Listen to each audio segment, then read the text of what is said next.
Seeing a welder here on this type of cooking show is kind of odd, and it should make you nervous.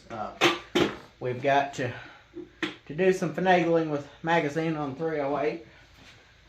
Let me grab it here real quick.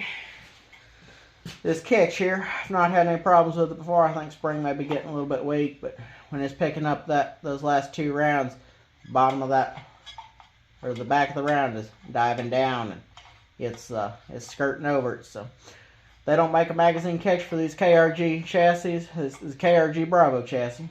They don't make a magazine catch that will bring that magazine up quite high enough. All they've got is one that'll increase at 80 thousandths. I don't think that's going to be quite enough. We're going to get this measured out, see how far it's going to be, that we're going to bring it up to where the lips are just contacting the bottom of the bolt when the bolt is closed. Got an AR-15 magazine, it's stainless steel. We're going to try this little MIG welder out on, make sure we're not going to blow holes through it, and we'll be right back.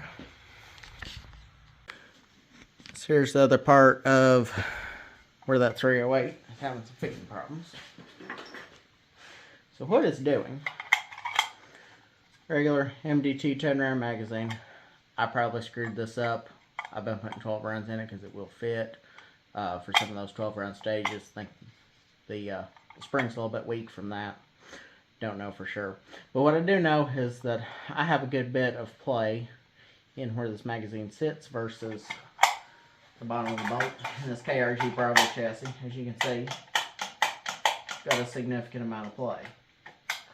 What it's doing, when it goes to pick up that round, it'll start up and then it'll dive down, and that bolt will just skirt right over the top of the cartridge. Like I said, I can get a video of it doing it here for you.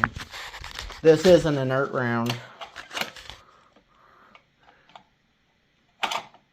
See, right over it. So what we're going to have to do is come up here and tack a weld here below it and give it a new catch point, because 80 thousandths, I make a new one of these, it's only 80 thousandths longer. It's not going to be long enough, I don't think.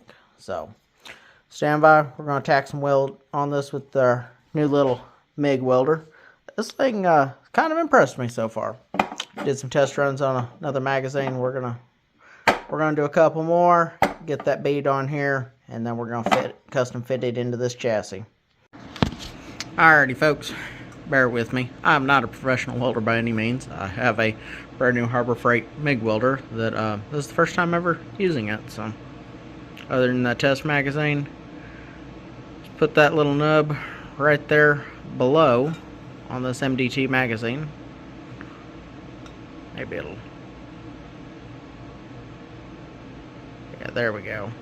It's nice and shiny. It's got a little nick in it, but where that's at, it's not gonna matter too much. It's pretty well flat over there. I had to add a second bead here above it where I'd put that original bead. Ground it down, got it to fit good. Put another bead above it to reinforce it, and ground it off at a little ramp so that mag cache can easily slide over it. Gonna get it all put back together, make sure it works, take it back apart, put some primer on it, put a little bit of paint on it. I've got blue handy, so it's probably gonna get blue put on it, but that should help keep it from rusting. You're not really supposed to weld stainless without a shielding gas.